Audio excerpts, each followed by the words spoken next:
plenary amending power This is not basic. to abrogate Article 370. This is not basic structure, brothers. This is a compact between one sovereign and another engrafted in our constitution. Have exercised its plenary amending power. This is not basic. To abrogate Article 370. This is not basic structure, brothers. This is a compact between one sovereign and another engrafted in our constitution. It's a constitutional compact.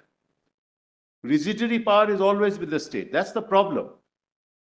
That can't be done by any process, even under 370 sub-article 1. That's the problem. But I see the point that your Lord is making, my Lord is making, that look, once the Constituent Assembly is over, then of course there's a status quo, it can't be changed. This is what my Lord is putting to me. Yes, there is, but then we have to find a constitutional procedure through which it can be done.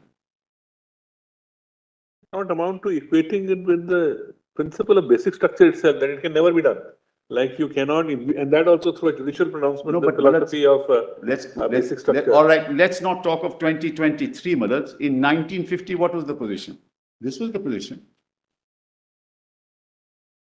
That it can't be done.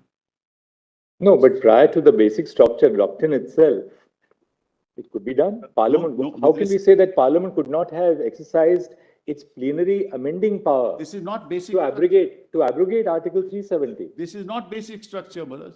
This is a compact between one sovereign and another engrafted in our constitution.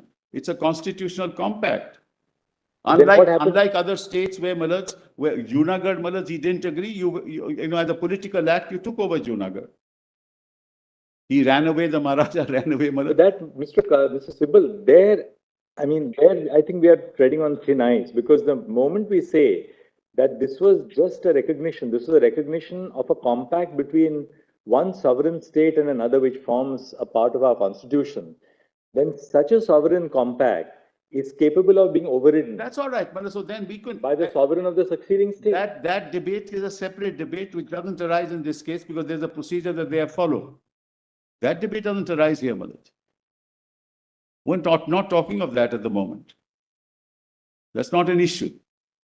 We're talking about a procedure in terms of 370, which they followed, consistent with the interpretation of 370.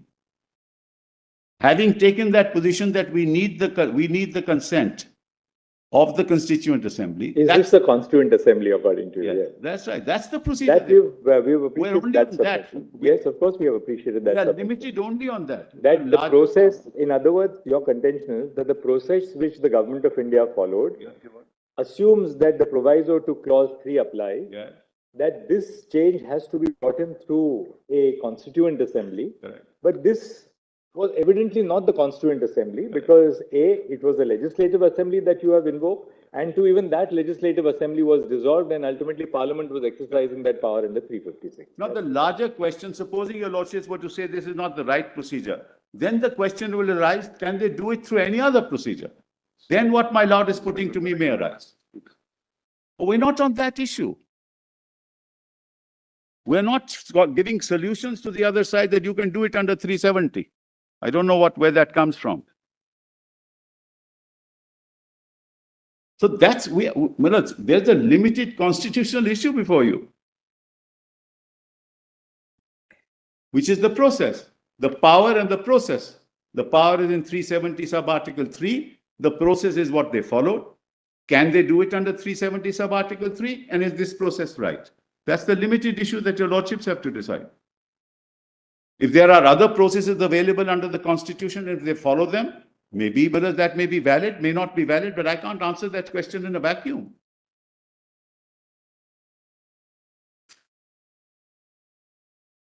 But my lord is right. What my lord is putting to me, the problem is the residuary power is with the state, and I've shown your lordships, Mullad's provision after provision, right from the Delhi Pact in 1952, that that's the case.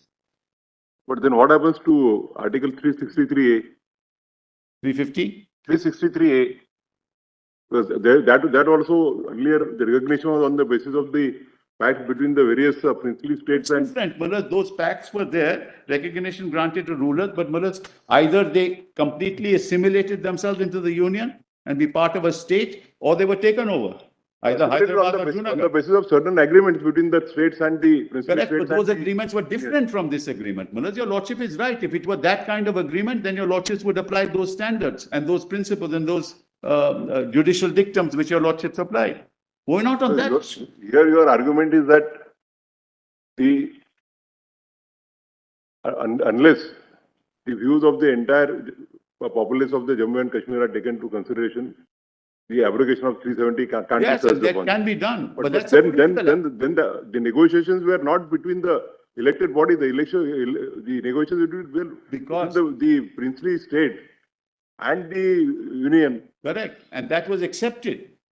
That very thing was accepted by the then constitution makers. So, Manoj, we can't go into So if what was accepted, insofar as the other states are concerned, it could be taken away by 363A. Correct, but that was not the position as far as Jammu and Kashmir is concerned. I'm not saying anything. I agree with what my lord is putting to me. But how do you change the constitutional structure? There must be some power. You can say that you can do a political act. Today you say, look, forget about all this. We take over Jammu Kashmir. Fine. 363A was done under 368. Yes, you can do that. But point today is, Mother, that's not an issue before you.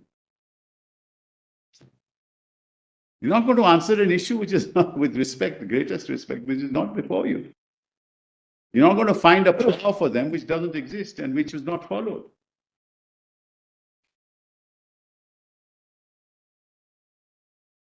Yes, Mr. Go back. I understand, Mullah, the difficulty, and I understand, Mullah, the fact that at some stage or the other, this had to be, let's put it this way.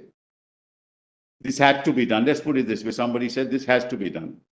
But then Mullah, there must be found a constitutional way of doing it.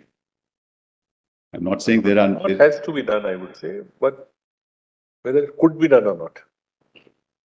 No, not That could means be. the mandate. Question is, you say it can't be done. No, I say this was a political act. I don't say anything more than that. This was a pure political act. And you circumvented the provisions of the Constitution to reach a particular end result, which you always wanted. That's the second part is that, which you will argue, of course, that the Yeah. process by which they followed was. Yes. Well, that is the issue before you. There's no other issue before you. According to you, this could have been only done on the recommendation of the Constituent Assembly. Absent a Constituent Assembly, you cannot exercise the power to abrogate. Number one. Number two, in any case, it is they who believed that this could only be done through the Constituent Assembly. Apart from the fact that I say that it could